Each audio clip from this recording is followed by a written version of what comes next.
मुसलमानों की बात करेंगे, जब रिप्रेजेंटेशन की बात आएगी तो रिप्रेजेंटेशन देंगे नहीं। आज से ये लोग चुनाव प्रचार शुरू कर रहे हैं। अभी तक तो भैया हम लोग का गला फंस के ठीक भी होने पे आ गया। हम लोग इतना प्रचार कर चुके हैं। मुसलमानों को समझना चाहिए ना भैया, कौन मुसलमानों की बात कर रहा है? ये वही राजद है ना। 2005 में मेरे पिता ने कहा था ना कि भाई एक मुसलमान को आप मुख्यमंत्री बना दीजिए। क्यों नहीं बनाए थे बताइए। इन लोगों के लिए खाली वो समुदाय एक वोट बैंक की राजनीति है।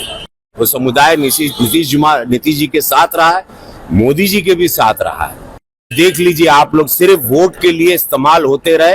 कांग्रेस के जमाने से, आजादी के बाद से इस समुदाय को सिर्फ इस्तेमाल किया गया है। दिक्कत तो यही है ना कि इनको सिर्फ वोट बैंक बना के रखना है। ऐसे समुदाय को मुसलमानों की बात करेंगे, जब रिप्रेजेंटेशन की बात आएगी तो रिप्रेजेंटेशन देंगे नहीं।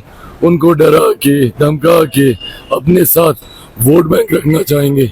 सैनी साहब को ही देख लीजिए, अपना समझौता हो गया, खुद डिप्टी सीएम बनने की घोषणा हो गई तो भूल गए।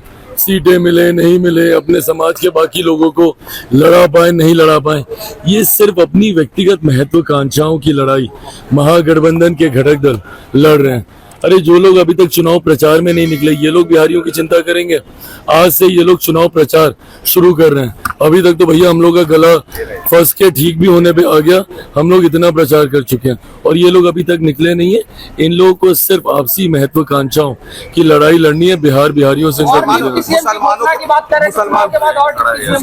समझना चाहिए, मुसलमानों को समझ जाना चाहिए कि क्या। अरे तो बिल्कुल मुसलमानों को समझना चाहिए ना भैया, कौन मुसलमानों की बात कर रहा है? ये वही राजद है ना।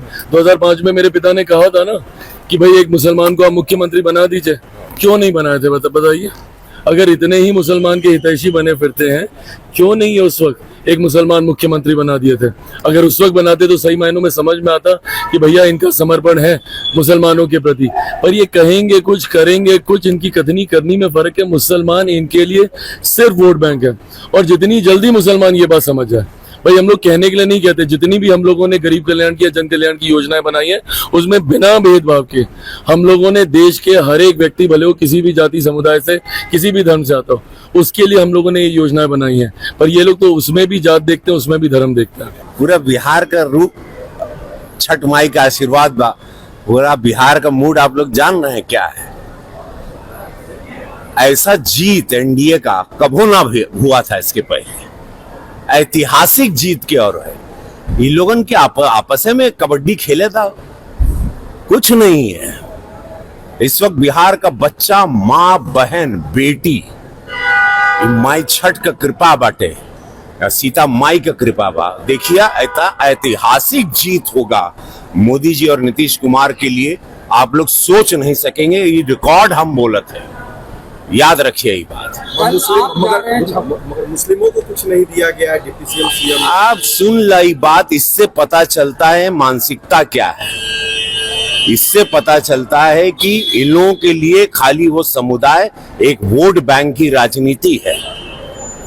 और वो समुदाय अब जाग जाना चाहिए। वो समुदाय नीतीश जी के साथ रहा है, मोदी जी के भी साथ रहा है। मुस्लिम समुदाय की महिलाओं ने मोदी जी को वोट दिया है, तब ना इतनी सीट मिलती है, तब ना तीसरी बार प्रधानमंत्री बना। वो समुदाय अब जाग जाए। बहुत बड़ा वेकअप कॉल है मुस्लिम समुदाय के लिए कि देख लीजिए आप लोग, सिर्फ वोट के लिए इस्तेमाल होते रहे। कांग्रेस के जमाने से, आजादी के बाद से इस समुदाय को सिर्फ इस्तेमाल किया गया है। और अनाज से लेके, मकान से लेके सब कुछ प्रधानमंत्री जी और इस सरकार में सुरक्षा व्यवस्था, इस समुदाय को पूरा सुरक्षित रखा गया है। लेकिन वोट बैंक, वोट की राजनीति में यह समुदाय बिखर गया। हमेशा हिंदू मुसलमान विरोधियों ने करवाया, भाजपा ने कभी नहीं।